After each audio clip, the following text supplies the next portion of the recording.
Salut, alors point important avant de démarrer la vidéo, si tu me suis, tu le sais, j'en avais parlé dans une autre vidéo, je vais, quitter la France, là je pars en 100 digital nomade. Si tu ne me connais pas, si tu me découvres, sache que moi en fait je suis entrepreneur et que je ne suis pas trader professionnel. Justement, je documente mon parcours en trading et donc du coup, là je vais partir tout simplement, ben voilà, en voyage à durée, indéterminée, dès la fin de semaine.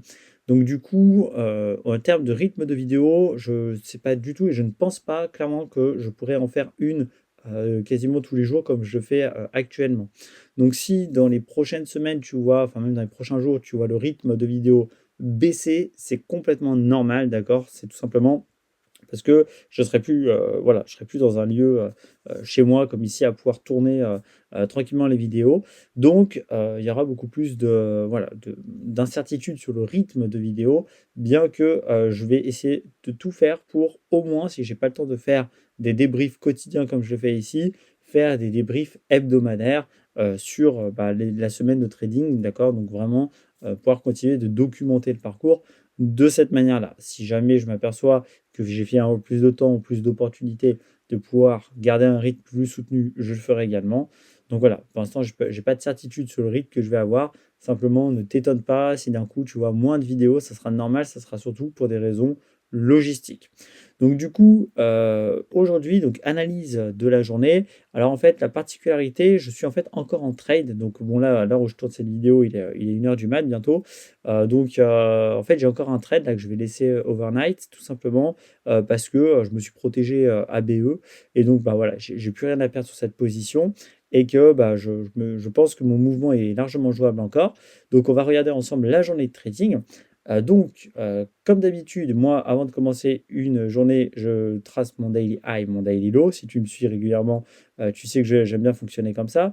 Donc là, point intéressant, c'est qu'on avait clôturé, la journée de la veille ici sur un BPR en daily, donc on était en plein milieu d'un BPR.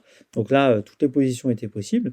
Je suis passé en 4 heures, comme je fais souvent. Donc là, en 4 heures, tu vois, bon là, on était à 19 heures. Je vais avancer, comme moi j'ai vu le marché, voilà. On était, sur cette bougie-là, hein, exactement là. Donc voilà, là, on avait fini cette bougie, on était en train de former la suivante.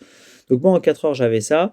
J'ai tracé ici ma fair value gap, donc baissière ici avec ce rectangle rouge. Donc là, c'était mon point de repère, en gardant en tête aussi ici qu'on avait à nouveau violet, hop, et bien comme tu peux le voir, ce busy. Et donc là, on avait aussi tout simplement une inverted fair value gap.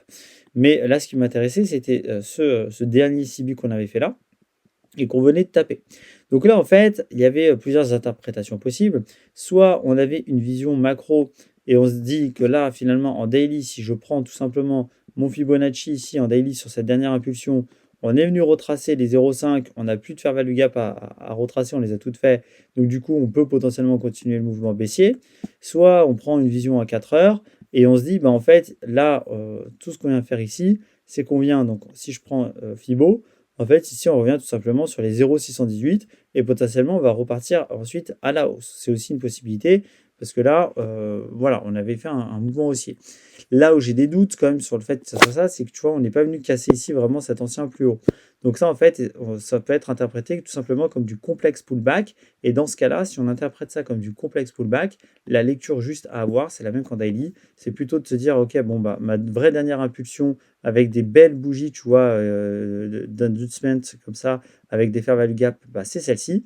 Donc là, on est venu retracer finalement dans les 0,726 et on est prêt à repartir à la baisse. Deux interprétations possibles, assez, voilà, j'avais pas la réponse forcément là à cette question sur laquelle était la plus juste ou pas. Donc j'ai tout simplement en fait regardé sur du beaucoup plus court terme, comme ici. En fait, j'étais allé, alors je sais plus où j'étais allé, je crois que j'étais allé sur du 1 heure. Donc on avait une fair value gap ici baissière qu'on avait respectée. Tu le vois ici avec cette mèche. Et ici, donc, je ne sais plus ce que j'ai tracé là, ce rectangle rouge, à quoi il correspond. Ça devait être du 2 heures peut-être. Ouais, c'était du 2 heures. Donc là, en plus, en 2 heures, j'avais aussi donc, cette fair value gap. Et là, tu vois qu'on avait fait une mèche, en fait, une énorme mèche, en fait, ici, pour à la fois rejeter la fair value gap d'une heure et là, rejeter la fair value gap de 2 heures. Et en plus de ça, comme tu peux le voir, en 2 heures ici aussi, on était dans un grand CB. Et donc, tu vois que bah, là, finalement, on était en train aussi de le respecter. Donc là, il y avait quand même beaucoup de respect des zones de fair value gap baissières. Donc pour moi, au vu de toute l'analyse que j'ai pu faire jusqu'ici, je me suis dit qu'on avait plus de chances aujourd'hui d'aller chercher ici le daily low, d'autant plus qu'hier, tu vois, j'avais noté ici, on n'avait pas encore pris le bas de la session New York d'hier. Donc là, il y avait deux belles liquidités à prendre. Pour moi, aujourd'hui, on avait plus de chances d'aller chercher ça que d'aller chercher le daily height. Bien que je surveillais attentivement ici, comme tu peux le voir, cette fair value gap en 2 heures et un peu plus haut ici, cette fair value gap ici qu'on n'avait pas retracé encore et qui fait qu'on pourrait avoir un mouvement comme ça. Mais je trouvais qu'on était beaucoup plus proche en termes de mouvement ici du daily low. C'était beaucoup plus facile aujourd'hui de faire ça que d'aller retracer tout ça. Donc c'est pour ça que j'étais plutôt baissier aujourd'hui sur mon biais. Donc ça, c'est un premier point. Donc comment j'ai pris position concrètement aujourd'hui? Bah, c'est très simple, en fait, j'étais pas là ce matin, donc la matinée, j'étais pas devant les écrans, donc là, j'étais pas là quand il y a eu tous ces mouvements-là. Et moi, là, je suis revenu par là, tu vois, je suis revenu en fin de matinée devant les écrans. Et en fait, bah, moi, quand je suis revenu, j'avais ça sous les yeux, hein, concrètement, j'avais pas encore cette bougie-là, mais j'avais cette bougie-là qui venait confirmer encore le rejet ici de la fair value gap en 1 heure, en prenant en plus ici toutes ces liquidités. Donc là, j'étais clairement baissier, ça m'a suffi rien que ça à rentrer. Donc dès que je suis arrivé, je suis rentré en position. Voilà, donc pendant la formation de cette bougie-là, parce qu'en plus, là, juste avant, en 5 minutes, on avait eu encore une petite confirmation ici d'un non-respect de ce busy. Et donc, on avait une invertie de fair value gap. Donc là, j'avais assez de confirmation pour prendre position en mettant mon stop loss en dessous de toutes les fair value gap et notamment ici, tu vois, de la fair value gap ici 1 heure. Donc là, c'est ce que j'ai fait. Donc, premier trade ici qui se déroule. Et là, eh bien, je me bouffe un stop loss. Tu vois que le mouvement n'est pas parti. Et ici, je me prends en fait cette bougie-là qui me fait sortir cette mèche-là. Alors, un peu deck parce qu'en fait, juste après, tu vois qu'on est reparti à la baisse. Donc, en fait, ici, j'ai repris le trade, le même trade en fait une deuxième fois. Qu'est-ce qui m'a motivé à le reprendre? C'est qu'ici, en 30 minutes, eh bien, tu vois qu'à la clôture ici de 30 minutes, on avait à nouveau rejeté ici eh bien, un CB, tu vois, avec une mèche ici qui nous prend toutes les liquidités pour rejeter le CB et repartir à nouveau à la baisse. Donc je me suis dit, ok, là vraiment, on veut vraiment baisser. C'est dommage que je me sois fait sortir là. Là, je t'avoue que bon, bah voilà, ça fait partie du game, hein. C'était une mèche un petit peu assassine qui est venue prendre les stop loss, les liquidités. Donc moi, j'étais dedans. Et donc, j'ai repris le trade tout de suite après. Et donc, le trade, tu vois, que je l'ai repris à 14h45. Donc voilà, on était vraiment pendant la session de New York. Et ben, là, en fait, tout simplement, jusqu'ici, il s'est vraiment rien passé. Tu vois, qu'on consolide, on consolide, on consolide. Et bah, à l'heure où je fais la vidéo, on en est là, tout simplement. Donc, tu vois qu'il n'y a pas eu grand-chose en termes de mouvement. Pourquoi on consolide d'autant aujourd'hui? Tout simplement parce que demain, regarde ce qu'on a. On a ici le 10 janvier à 14h30 l'annonce économique la plus importante du mois, le NFP ici. Donc forcément, ça consolide un max. Et demain, il va y avoir un mouvement explosif sur l'euro, hein, normalement, et donc même GBP. Je me suis mis ABE, donc là, je laisse cette nuit la position, mais je suis ABE, donc s'il y a des mouvements chelous là, cette nuit, de toute façon, je sors sans perte. Et si jamais on va prendre ces liquidités-là, eh bien au moins, je garde le mouvement de mon trade parce que je pense que le trade est encore possible.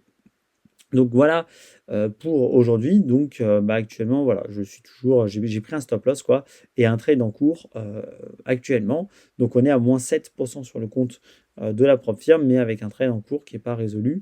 Et si jamais le trade passe, c'est plus 3. S'il passe pas, c'est du BE, donc pas de perte supplémentaire. Donc demain, on va voir ce que ça donne, s'il y a eu du mouvement ou pas. Combien de temps je vais garder la position? Peut-être que je me ferai sortir ici cette nuit en BE ou peut-être que je prendrai le profit, je ne sais pas. On verra demain. Demain, c'est une journée quand même très risquée à trader.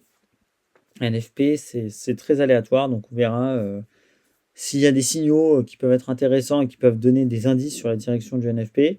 Mais clairement, c'est une news qui peut cramer les comptes, hein, NFP. Enfin, c'est pas aussi bien de faire valider une phase de challenge que de cramer un compte. Mais bon, vu l'état de mon compte, en fonction de comment se passe le trade en cours, peut-être que je prendrai un trade. J'ai plus grand chose à perdre sur ce compte-là. Je suis à moins 7%. Franchement, voilà, il n'y a plus grand chose à perdre, même si j'aime pas l'idée de faire tous mes bénéfices sur un trade d'annonce économique parce qu'il y a un côté casino. Si ça peut remettre le compte dans le vert, pourquoi pas. Je verrai demain si en plus je suis disponible à ce moment-là pour trader. Je ne sais pas encore, je verrai. Donc voilà pour le topo aujourd'hui, pour l'analyse. Donc tu vois, en fait, moi je me base énormément sur les fair value gap, sur les hauts time frame que j'essaye de confirmer avec les plus petites time frame. Et puis sur les prises de liquidité, là je t'en ai pas parlé, mais je ne l'ai même pas pris en compte, tu vois, aujourd'hui, sur la prise de la session asiatique. Je n'ai pas pris en compte ce critère, mais enfin, je t'en ai pas parlé, mais en fait, ici, on avait pris le bas de la session asiatique, tu vois, vers 6 heures du mat. Et en fait, bah, les moments où je suis rentré dans le trade, tu vois, là, en fait, il n'y a pas eu une réintégration massive du range. Ici, on est venu s'installer. Là, on est remonté, mais on n'a pas fait vraiment des bougies avec du displacement. Il n'y avait pas vraiment de fair value gap. Et donc, en fait, tu vois qu'ici, là, on a très vite désintégré à nouveau le range. Donc, pour moi, il y a une volonté quand même baissière. Maintenant, vu qu'il y a NFP demain, c'est vraiment pas impossible que même si on devait partir à la baisse, avant, on vient de faire un méga mouvement de manipulation à retracer ici, tu vois, jusqu'à cette fair value gap en 4 heures ici qui est pas retracé, ça serait possible. Et si on veut partir à la hausse sur NFP, alors il y a des chances qu'on vienne d'abord choper ici les grosses liquidités et qu'on vienne ensuite repartir à la hausse. On verra demain, on aura la réponse assez rapidement. Voilà pour cette vidéo. Donc c'était, voilà, je ne sais pas quand je vais faire la prochaine maintenant. Donc bah écoute, on se retrouve en tout cas très vite dès que je peux faire une vidéo, dès qu'il y a du nouveau. J'essaie de te faire ça. Et bah moi je te dis à très vite. Ciao ciao.